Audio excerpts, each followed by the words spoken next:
नमस्कार मित्रांनो, आपण लोकसंख्या वाढ व वितरण हे प्रकरण अभ्यासत आहोत.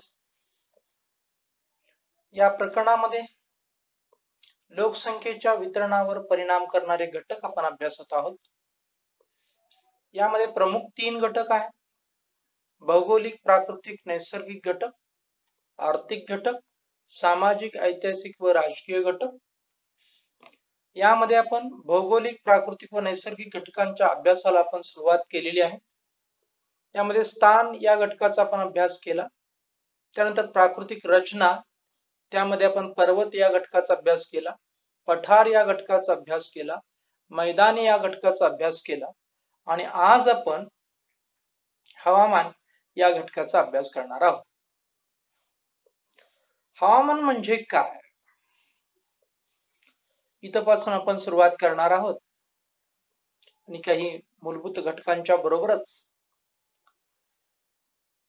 लोकसंख्येच्या वितरणावर हवामानाचा कसा परिणाम झालेला आहे या गोष्टींची आपण इत्थंभूत अशी चर्चा करणार आहोत. मित्रांनो, हवामान म्हणजे काय ही व्याख्या निश्चितपणे आपण हायस्कूलला अभ्यासली असेल. पूर्वीच्या विद्यार्थ्यांच्यासाठी हवामान किंवा हवामान परिचय हा सर्व अभ्यास FY/TY मध्ये होता. परंतु गेले 2 वर्ष तुम्ही हवामान या अभ्यासापासून वंचित आहात. म्हणजेच आपला परिचय 12वीच्या अगोदर केव्हा तरी या संकल्पनेशी आपला संबंध आला असेल. तर हवामान म्हणजे काय हे आपण पाहूया. कोणत्याही ठिकाणच्या दैनंदिन हवेच्या स्थितीच्या सरासरीला हवामान असे म्हणतात. बघा, कोणत्याही ठिकाणच्या दैनंदिन हवेच्या सरासरीला किंवा अनेक वर्षाच्या सरासरीला हवामान असे म्हणतात. म्हणजे या व्याख्येमध्ये हवेच्या हा शब्द येतो आणि या हवेच्या म्हणलं की मग हवा म्हणजे काय हे आपल्याला माहित असावं. म्हणून हवेची व्याख्या आपल्याला पाहावी लागेल. कारण आपल्या व्याख्येमध्ये म्हटलेलं आहे की दैनंदिन हवेची सरासरी किती अनेक वर्षाची सरासरी म्हणजे हवामान. आता दैनंदिन हवेची म्हणजे हवा माहित असायला पाहिजे. मग हवा म्हणजे काय? कोणत्याही ठिकाणच्या किंवा प्रदेशाच्या अल्पकालीन असणाऱ्या वातावरणाच्या स्थितीला हवा असे म्हणतात. पहा मित्रांनो, वातावरणाची अल्पकालीन स्थिती म्हणजे हवा आणि हवामान म्हणजे काय? हवेच्या दैनंदिन सरासरीस किंवा अनेक वर्षाच्या सरासरीस हवामान असे म्हणतात. मग अनेक वर्षाच्या सरासरीस या शब्दाचा अर्थ आपल्याला लक्षात आला असेल की हवेची अनेक वर्षाचा जो काय अभ्यास आहेत, नोंदी आहेत, त्या निरीक्षणात घेऊन एखाद्या ठिकाणचं हवामान निश्चित होत. आता हवा आणि हवामान म्हणजे हवा ही वातावरणाच्या अल्पकालीन स्थिती आहे, तर हवामान ही हवेची दैनिक स्थितीची सरासरी आहे. मग याच्याही पाठीमागे थोडंसं मित्रांनो जावं लागतं की वातावरणाच्या अल्पकालीन स्थितीला म्हणजे वातावरण म्हणजे काय. बघा, आपण हळूहळू पाठीमागे चाललो. याशिवाय आपल्याला या संकल्पना व्यवस्थितरित्या स्पष्ट होत नाहीत. मग वातावरण म्हणजे काय? पृथ्वीभोवती सर्व बाजूंनी वेढून टाकलेल्या हवेच्या वेष्टनाला वातावरण असे म्हणतात. आता पुन्हा हवा हा शब्द आला. या हवा या शब्दामध्ये काय अभिप्रेत आहे या ठिकाणी? दुसरी एक व्याख्या बघा. पृथ्वीच्या सभोवताली सर्व बाजूंनी वेढून टाकलेल्या वायू, बाष्प व धूलिकण इत्यादी घटकांच्या वेष्टनाला वातावरण असे म्हणतात. म्हणजे वातावरण या ठिकाणी स्पष्ट करण्यासाठी तीन घटक, वातावरणाचे तीन घटक इथं आपल्याला पाहायला मिळतात. कोणते तीन घटक आहेत? वायू, बाष्प आणि धूलिकण म्हणजे वातावरण. आणि या वातावरणाच्या अल्पकालीन स्थितीला हवा असे म्हणतात. अल्पकालीन स्थिती म्हणजे कसं? उदाहरणार्थ तुम्ही सकाळच्या वेळेस कॉलेजला आलेला आहात. कॉलेजला येत असताना तुम्हाला पावसाळी वातावरण असल्यामुळं छत्री घेऊन बाहेर पडावं लागलं. रिमझिम पाऊस सुरू होता. ही अल्पकालीन स्थिती झाली. आणि दुपारी परत जाताना, कॉलेजवरून परत जाताना खट्ट ऊन पडलं. तुम्ही विचारही केला, या छत्रीचा काहीच उपयोग झाला नाही. आणि संध्याकाळी कदाचित तुम्हाला थंडीही वाजेल किंवा पुन्हा पाऊसही पडेल किंवा आकाश निरभ्र स्वच्छही असेल. हे काही दिवसामध्ये आपल्याला वेगवेगळे असे वातावरणाचे आविष्कार पाहायला मिळाले. याला वातावरणाची अल्पकालीन स्थिती असं म्हणतात आणि त्यालाच हवा असं म्हणतात. आणि या हवेच्या अनेक वर्षाच्या सरासरीला हवामान असं म्हणतात. उदाहरणार्थ एखादा तापमान घटक घेतला आणि या तापमानामध्ये अभ्यास करताना त्याच्या नोंदी अभ्यासाच्या आहेत. आज दिवसभरातलं तापमान, कमाल तापमान किती, पलूस मधील किमान तापमान किती, याच्या नोंदी घेतल्या. अशा पूर्ण महिन्याच्या नोंदी आपण केल्या. एक महिन्यानंतर आपण त्याचं सरासरी काढली 30 दिवसांची. असं आपण 12ही महिन्यांच्या नोंदी घेतल्या. प्रत्येक महिन्यांची सरासरी काढली. वर्षाचे 12 महिने, 12 महिन्याचे आपल्याला कमाल आणि किमान तापमानाचे 12 दूनी 24 असे अंक मिळाले.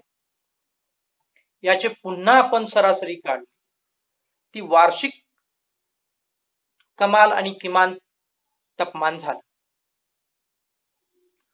आणि असं आपण 30 ते 35 वर्ष पलूस या ठिकाणचं तापमानाची नोंद घेतल्यानंतर आपल्याला साधारणपणे पलूसच्या तापमानाची एक खास अशी आयडिया लक्षात आली.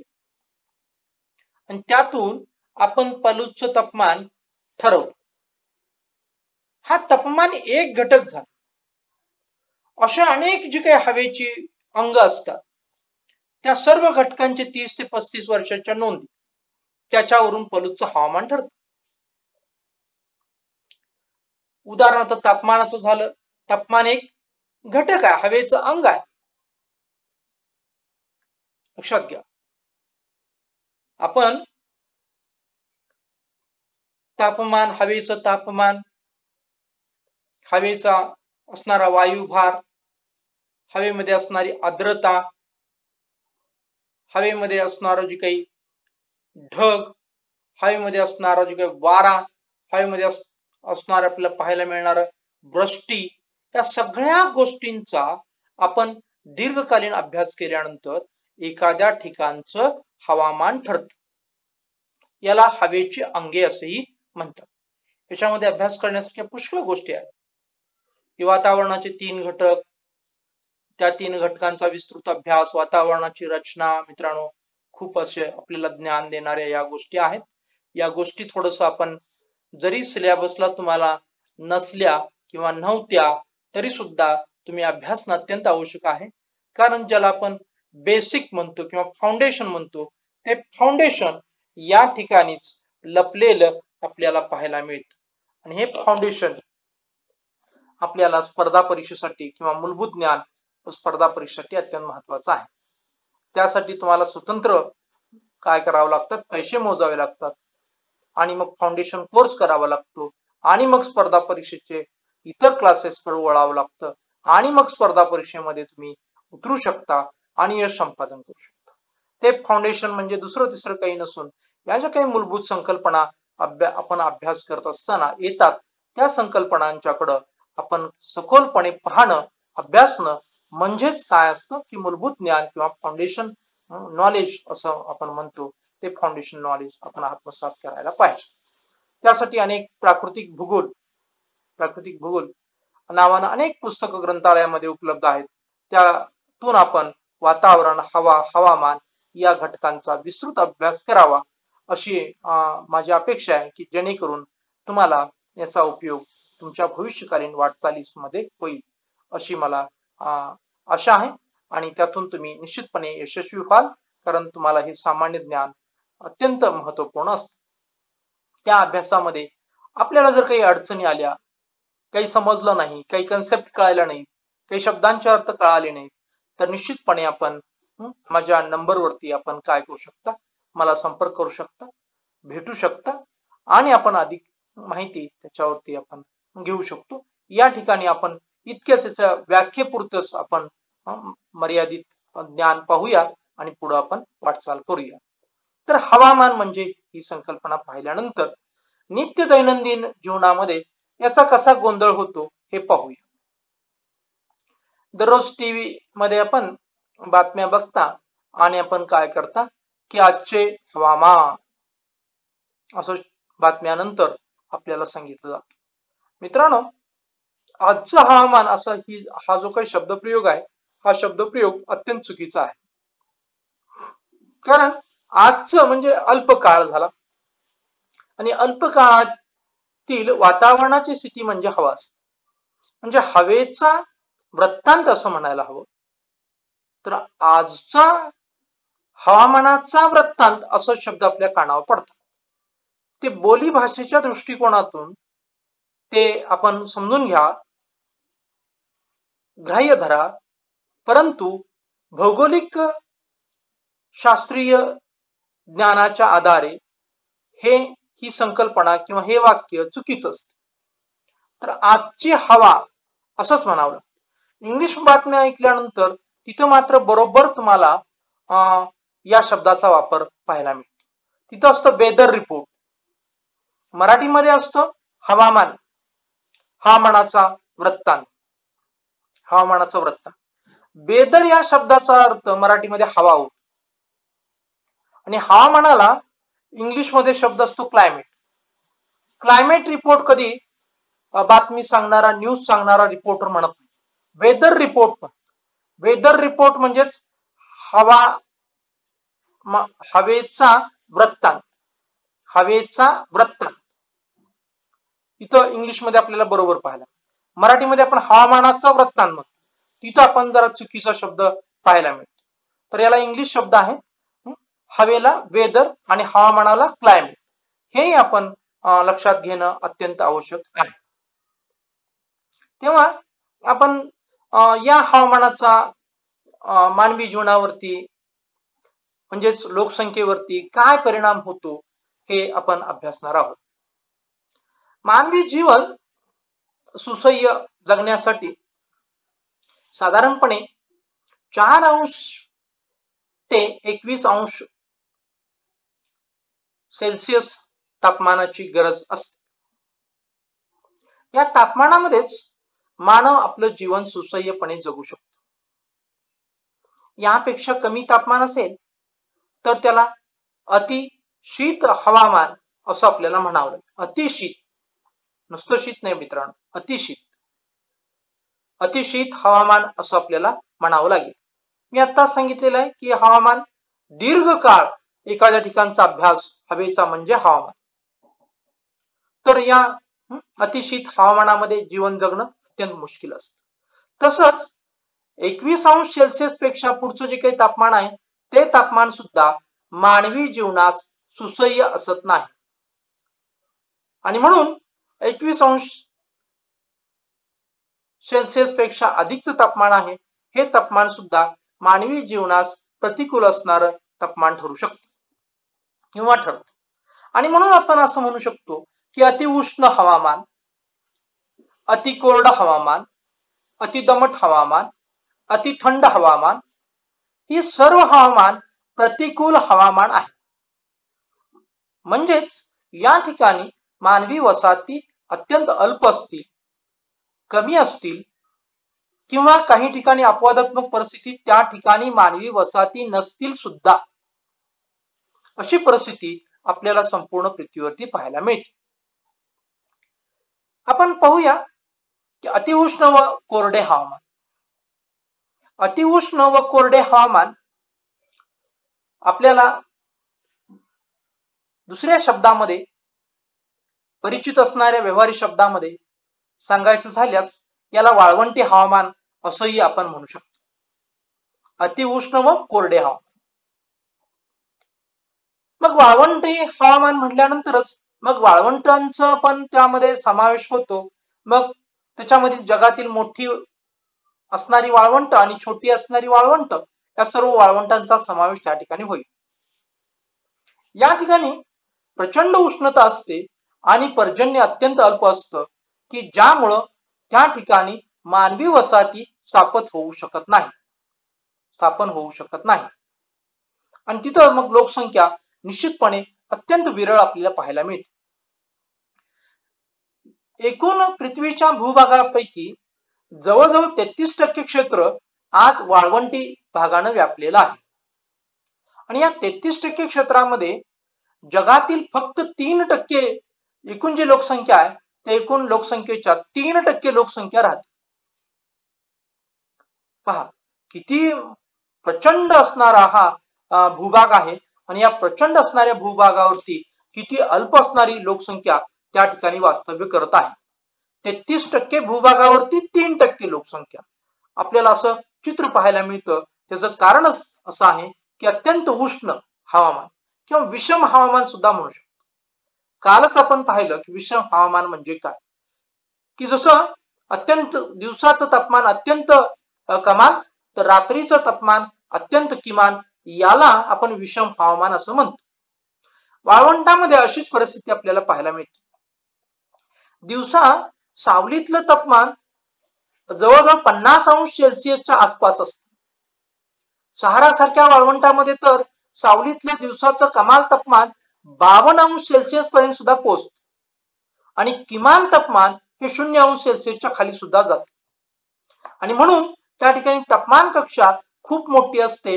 म्हणजेच त्या ठिकाणी हवामान विषम असतं आणि अशा विषम हवामानामध्ये मानवास आपलं जीवन जगणं, सुसह्य करणं, तिथं वास्तव्य करणं अवघड होऊन जातं. म्हणून अशा प्रतिकूल परिस्थितीमध्ये तिथं आपल्याला मानवी जीवन पाहायला मिळत नाही. या ठिकाणी आपण पर्जन्य ही जर पाहिलं तर पर्जन्य सुद्धा आपल्याला अत्यंत अल्प असलेलं पाहायला मिळतं. आणि लोकसंख्येची घनता जर आपण सांगायची झाली तर काही ठिकाणी लोकसंख्येची घनता दर चौरस किलोमीटरला 1 मनुष्य इतकी आढळते, इतकी अल्प आढळते असं आपण आपल्याला पाहायला मिळतं. मग ही वाळवंटी क्षेत्र कोणती आहेत? सहाराचं वाळवंट, अरेबियाचं वाळवंट, थरचं वाळवंट, कलहरी वाळवंट, अटाकामाचे वाळवंट, ऑस्ट्रेलियाचे वाळवंट इत्यादी वाळवंट जे आहे या वाळवंटी भागामध्ये लोकसंख्येची घनता फारच कमी असलेली आपल्याला पाहायला मिळते. दुसरा जो भाग आहे हवामानाच्या संदर्भातला तो अतिशीत हवामान. यालाच आपण काल असाही शब्द प्रयोग केला होता की शीत वाळवंट, असाही आपण दुसरा शब्द प्रयोग इथं करू शकतो. यामध्ये पहा अंटार्क्टिका, उत्तर सायबेरिया, अलास्का, उत्तर कॅनडा, ग्रीनलँड इत्यादी प्रदेश हिमवृष्टीमुळे वर्षातील बराच काळ बर्फाच्या खाली किंवा बर्फाच्छादित असतात आणि त्यामुळे या ठिकाणी लोकसंख्येची घनता अत्यंत विरळ आपल्याला पाहायला मिळते. उत्तर गोलार्धातील बर्फाच्छादित उच्च अक्षवृत्तीय भूखंडाने 10% क्षेत्र व्यापले आहे. उत्तर गोलार्धातील बर्फाच्छादित उच्च अक्षवृत्तीय भूखंडाने 10% क्षेत्र व्यापले आहे, परंतु त्या ठिकाणी लोकसंख्या मात्र अत्यंत अल्प आहे. म्हणजे उत्तर गोलार्धातील उच्च अक्षवृत्तीय याचा अर्थ आपल्याला स्पष्टपणे कळतो की विषुववृत्तावरती 0 अक्षवृत्त असतं, म्हणजे कमी अक्षवृत्त असतं, आणि विषुववृत्तापासून आपण जसजसं ध्रुवाकडे जाऊ तसं अक्षवृत्तचं मूल्य वाढत जातं, त्यालाच आपण उच्च अक्षवृत्त असं म्हणतो. आणि या उच्च अक्षवृत्तीय भागामध्ये बर्फाच्छादित प्रदेश असल्यामुळं त्या ठिकाणी लोकसंख्येची घनता अत्यंत कमी पाहायला मिळते. किती कमी असते घनता याची उदाहरण आपण पाहूया. ग्रीनलँड मध्ये लोकसंख्येची घनता दर चौरस किलोमीटरला एका मनुष्यापेक्षा कमी असते. म्हणजे उष्ण वाळवंटी प्रदेशापेक्षा सुद्धा या ठिकाणी लोकसंख्या कमी असलेली पाहायला मिळते. किमान उष्ण वाळवंटी प्रदेशामध्ये आपण दर चौरस किलोमीटरला एक मनुष्य इतकी तर लोकसंख्येची घनता आढळते, परंतु या ठिकाणी तर ही याही पेक्षा कमी असलेली पाहायला मिळते. कॅनडामध्ये लोकसंख्येची घनता दर चौरस किलोमीटरला 2 पेक्षा कमी असते किंवा 2 असते, असं 1 ते 2च्या दरम्यान असते असं आपण म्हणू शकतो. तर अंटार्क्टिका खंड जे आपण जर पाहिलं तर त्या ठिकाणी संपूर्ण अंटार्क्टिका खंड निर्जन आहे. आज तिथं अपवाद फक्त एवढ्याच गोष्टीचा आहे की त्या ठिकाणी खनिजांचं संशोधन करण्यासाठी आणि या अंटार्क्टिका खंडांचा अभ्यास करण्यासाठी प्रगत राष्ट्रांची अनेक काही संशोधकांची शिबिरं त्या ठिकाणी वास्तव्य करत आहेत. आणि ही शिबिरं अलीकडच्या काळामध्ये कायमस्वरूपी त्या ठिकाणी वास्तव्य करून जास्तीत जास्त त्या ठिकाणी अभ्यास किंवा माहिती संकलित करत आहेत आणि खनिजांचा शोध घेत आहेत. आणि आज त्या ठिकाणी स्पर्धाच लागलेली आहे की जगातील अनेक देश अंटार्क्टिकावरती जातात आणि आपलं संशोधन पथक घेऊन जातात आणि त्या ठिकाणी वास्तव्य करतात. मात्र हे वास्तव्य करत असताना त्यांना अत्यंत प्रतिकूल अशा परिस्थितीला तोंड द्यावं लागतं असं आपल्याला त्या ठिकाणी पाहावयास मिळतं. आपण अवश्य अंटार्क्टिका संदर्भातील प्रवास वर्णन आपण वाचायला हवीत. आपण वाचनाच्या संदर्भात अलीकडच्या काळामध्ये विद्यार्थी मित्र खूपच पाठीमागे आहेत असं आपल्याला पाहायला मिळतं.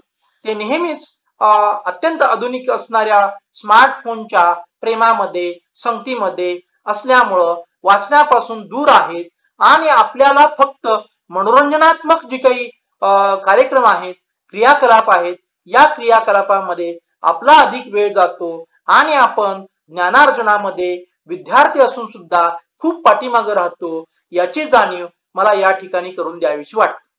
पूर्वी आम्ही विद्यार्थी असताना किंवा नंतरच्या काळात सुद्धा जोपर्यंत स्मार्टफोनचं आगमन झालं नव्हतं तोपर्यंत सुद्धा आमचे विद्यार्थी वाचनामध्ये दंग असताना आम्हाला पाहावयास मिळत होते आणि त्यांना अनेक जगातील आश्चर्यकारक गोष्टी पाहायला वाचायला मिळत होत्या आणि त्यातून त्यांच्या ज्ञानामध्ये वृद्धी होत होती असं चित्र होतं. परंतु आज चित्र थोडंसं वेगळं आहे.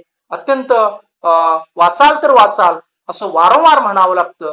म्हणून मित्रांनो, जर या स्पर्धेच्या जगामध्ये आपल्याला टिकून राहायचं असेल तर आपल्याला निश्चितपणे अधिक ज्ञान ग्रहण करावं लागेल. यासाठी अनेक प्रकारची तुम्ही प्रवास वर्णन वाचायचे आहेत. त्याच्यामध्ये अंटार्क्टिकाच्या संदर्भात असणारी प्रवास वर्णन किंवा आपण आफ्रिका खंडाची विषयी असणारी, कांगो नदीच्या विषयी असणारी प्रवास वर्णन, अमेझॉन नदी खोऱ्याविषयी असणारी प्रवास वर्णन आपण वाचायला हवी. हे मी मुद्दाम या ठिकाणी स्पष्ट करू इच्छितो.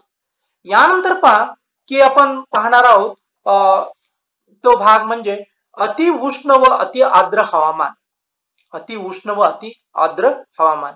अमेझॉन व कांगो नदीच्या खोऱ्यामध्ये प्रतिकूल हवामान व विरळ लोकवस्ती आपल्याला पाहायला मिळते. आता नेमकं काय आहे कांगो व अमेझॉन नदीचं खोरं?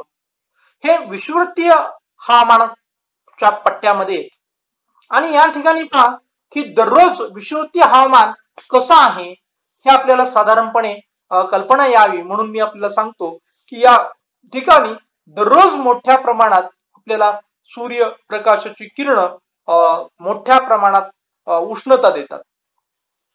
आपण अभ्यासलेला आहे पाठीमागच्या आपण अभ्यासामध्ये भूगोलाच्या अभ्यासामध्ये भूतकालीन अभ्यासामध्ये की या ठिकाणी म्हणजेच विषुववृत्तावरती सूर्यकिरण ही लंबरूप पडतात आणि या लंबरूप सूर्यकिरणांच्या मुळे त्या ठिकाणी उष्णता भरपूर मिळते.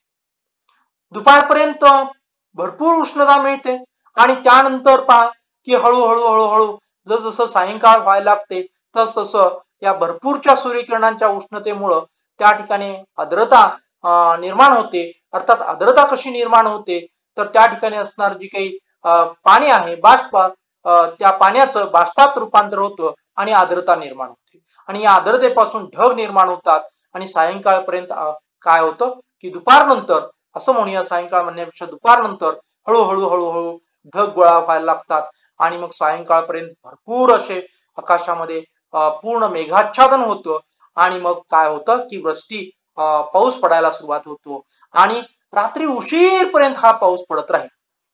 कधी सायंकाळ पासून पाऊस पडायला सुरुवात होईल, कधी 4 वाजल्यापासून दुपारच्या 4 वाजल्यापासूनच पाऊस पडायला सुरुवात होईल, रात्री उशीरपर्यंत मुसळधार हा पाऊस पडत राहील आणि मध्यरात्री केव्हा तरी हा पाऊस थांबेल, संपूर्ण आकाश निरभ्र होईल आणि 4-5 तास पुन्हा निरभ्र स्वच्छ आकाशामध्ये रात्र संपेल आणि मध्यरात्रीनंतर 4-5 तासानंतर काय होईल रात्र संपेल आणि पुन्हा काय होईल सूर्योदय होईल. तो स्वच्छ निरभ्र अशा आकाशामध्ये होईल आणि पुन्हा हा सूर्यनारायण तळपत राहील आणि पुन्हा प्रचंड उष्णता त्या ठिकाणी बहाल करेल. हे नित्य म्हणजे वर्षाचे 365 ही दिवस अशा प्रकारचं त्या ठिकाणी आपल्याला दिनक्रम पाहायला मिळतो. म्हणजे प्रचंड सकाळच्या वेळेस आपण असं म्हणू शकतो की सकाळच्या वेळेस प्रचंड उष्णता, दुपारनंतर प्रचंड आर्द्रता आणि सायंकाळनंतर पुष्कळ असणारा पाऊस आणि रात्री मध्यरात्री नंतर त्या ठिकाणी निरभ्र स्वच्छ आकाश अशी परिस्थिती दररोज पाहायला मिळते. आणि मित्रांनो त्यामुळं त्या ठिकाणी मानवी जीवन जगणं अत्यंत असह्य झालेलं आपल्याला पाहायला मिळते.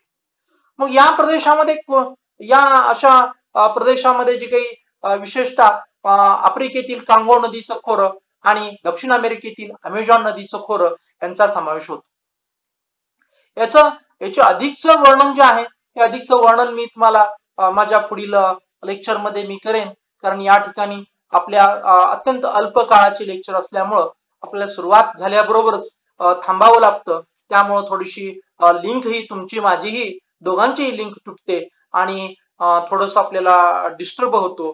परंतु आपण अधिक सुज्ञ विद्यार्थी आहात आणि त्यामुळं पाठीमागचं थोडस स्मरण ठेवा, आपल्यासोबत टिप्पण वही ठेवा, टिप्पण करा, नोंदी ठेवा आणि मग पुढच्या लेक्चरला आपण कुठपर्यंत आलो होतो आणि पुढे मग आपल्याला पुढची माहिती याची लिंक लागेल. अन्यथा आपण ऐकाल आणि सोडून द्याल, ऐकाल आणि सोडून द्याल असं कराल तर आपण ज्ञानापासून मित्रांनो वंचित राहाल. हा जशी परिस्थिती आहे त्या परिस्थितीनुसार आपण ज्ञानार्जनास तयार राहणं हे आपलं सध्याच्या काळामध्ये अत्यंत आवश्यक गोष्ट आहे आणि ही आपण पार पाडूया. धन्यवाद. या ठिकाणी आपण थांबू. हाच मुद्दा माझ्या पुढील लेक्चर मध्ये मी कंटिन्यू करेन.